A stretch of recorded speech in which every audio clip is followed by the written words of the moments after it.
Hi, so it's Shane here, Shane K, and I'm a therapist, and I'm also a back pain sufferer, and I have been for 20 years.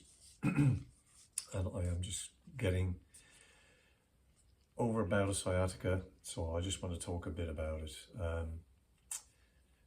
Probably had it 5 times, not very nice. Had the whole shooting pain down the leg, stinging in the side of the calf, sensation even down to the foot, pain in the ankle, pain in this side of my back, so the right side, sometimes a little bit on the left.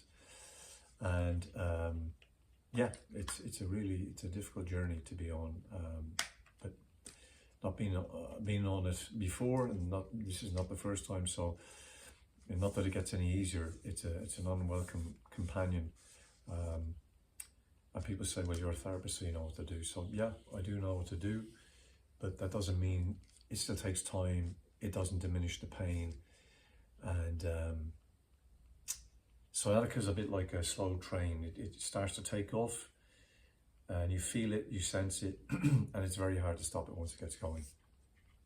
And very hard to deal with people when they have back pain, etc., and you're struggling yourself. But that's the journey, and if you're watching this, you'll know about it.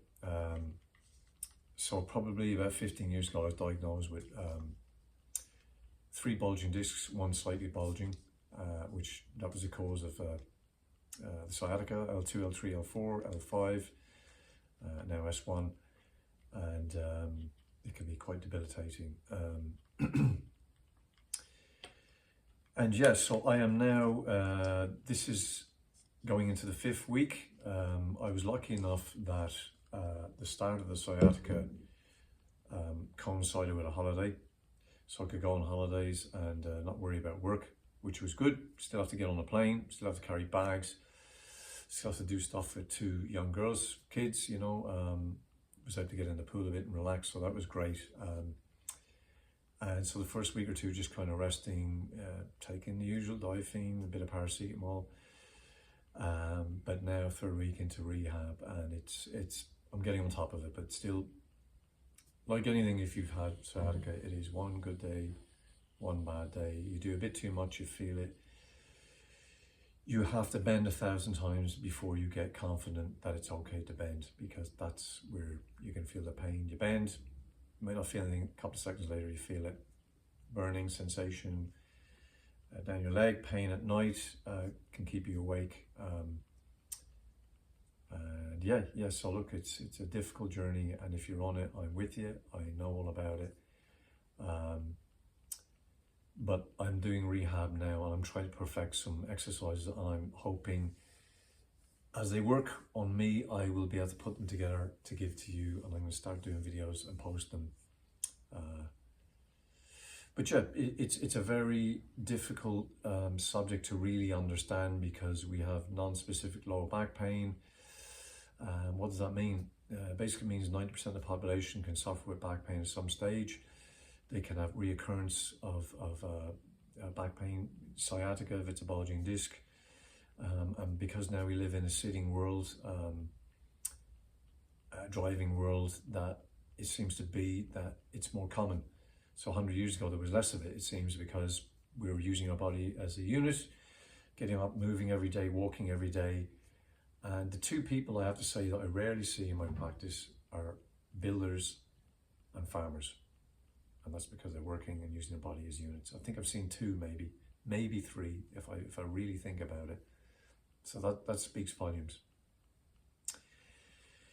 So with regard to back pain, there's many modalities for helping. Physio can help, osteo can help, chiropractic can help. The rehab exercises, they're really knuckling into them, I think, is the answer. The other things will definitely help, especially at the beginning. Acupuncture, dry needling, all these things can be very good. Surgery in some cases, where people are excruciating pain, where they've got shooting pain down their leg and they're losing power, and definitely an option. Surgery has been an option for me, but I just don't want to go down that route because of the risks involved. You can read up on them. I'm not a consultant, I'm not a doctor, but there are risks. Like anything, you open somebody up, you're open to infection, etc. And for some people that is an option, but I wanted to do the rehab route. And I really believe now that it's a case of getting your back really, really strong. In my case, how the sciatic started was I lifted some dumbbells 2 months ago, and I was kneeling on the bench doing one arm rows, which wasn't a good idea, but I'd done it before. It hadn't hindered me, and it just got stiffer and sore.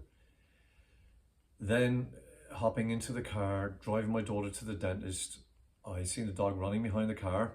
I had to stop the car on a hill to get out to get our dog Daisy. Shoo, get back into the house, and realised the handbrake wasn't on right. The car started to roll backwards. I had to run after the car with my daughter screaming in it, pull the door in, hop in, pull the handbrake on, and I could feel it. So that set me back.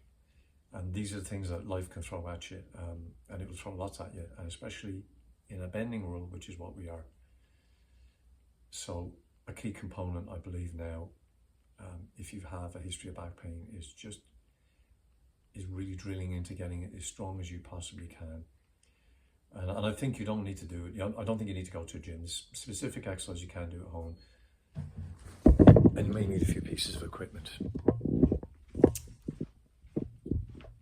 But I'll be posting more videos. I hope that's a help. Just to let you know, you're not on your own. It's a difficult journey, and it's day by day, and sometimes you're better off going by how was I compared to last week. That's a better comparison than trying to go day by day, because one day you can feel good, one day you can feel bad, then you do a bit more because you're feeling better, and then that makes it a bit worse, and that's the journey. I'll post more videos. I'm going to be cataloging this, so take care. Bye bye.